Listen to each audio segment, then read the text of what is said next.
అరుణా టిప్స్కి స్వాగతం అండి. మంచి కబుర్తో మీ ముందుకు వచ్చాను. చూడండి, మొగల్ రేకు పువ్వు ఎంత మంచి వాసన వస్తుందో. అసలు దూరం నుంచి చూస్తేనే భలే గుమాయించి కొడుతూ ఉంటుంది, కానీ పూజ చేయరు ఎందుకో. కానీ నా దగ్గర ఒక పురాణ కథ ఉందండి. బ్రహ్మదేవుడు విష్ణుమూర్తి నేను గొప్ప అంటే నేను గొప్ప అని పోట్లాడుకుంటూ ఉంటారు. అప్పుడు శివుడు వాళ్ళ దగ్గరకు వచ్చి శివలింగ ఆకారంలో వస్తారు, అంటే పెద్ద శివలింగం. అసలు బ్రహ్మదేవుడు చెప్తాడు, నా శిరస్సు ఎక్కడుందో దర్శించుకు రాపో అని చెప్తాడు బ్రహ్మదేవుడికి. విష్ణుమూర్తికో నా పాదాలు ఎక్కడున్నాయో దర్శించుకు రాపో అని చెప్తాడు. అసలు అన్ని లోకాలు తిరుగుతారు ఇద్దరు.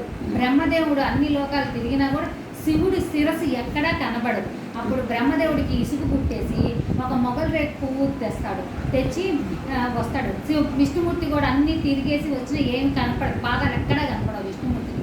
అప్పుడు విష్ణుమూర్తితోను శివుడితో అంటాడు, నేను మీ శిరస్సును చూశాను, కావాలంటే మొగల్ పువ్వును అడగండి, సాక్ష్యం చెప్పిద్దంటే అప్పుడు విష్ణుమూర్తి ఉండు, అట్ట కాదు మీరు అబద్ధం చెబుతున్నారని చెప్పి ఆ విష్ణుమూర్తి పక్కన కామధేను ఉంటే అడుగుతాడు, వాళ్ళు శివుడు శిరస్సును చూశారా అంటే చూడలేదని ఇట్లా ఊపిద్ది. అంటే అప్పుడు విష్ణుమూర్తి అంటాడు, మొగల్ పువ్వు అబద్ధం చెప్తుంది, అందువల్ల శాపం ఇస్తాడు విష్ణుమూర్తి, నువ్వు పూజకు పనికిరావు, నువ్వు అబద్ధం ఆడావు కాబట్టి పూజల్లోకి ఎప్పుడు పనికిరావని శాపం ఉంటుంది. అందుకే చూడండి, మనం చేసే పూజల్లో ఎప్పుడు మొగల్ పువ్వును ఉపయోగించరు.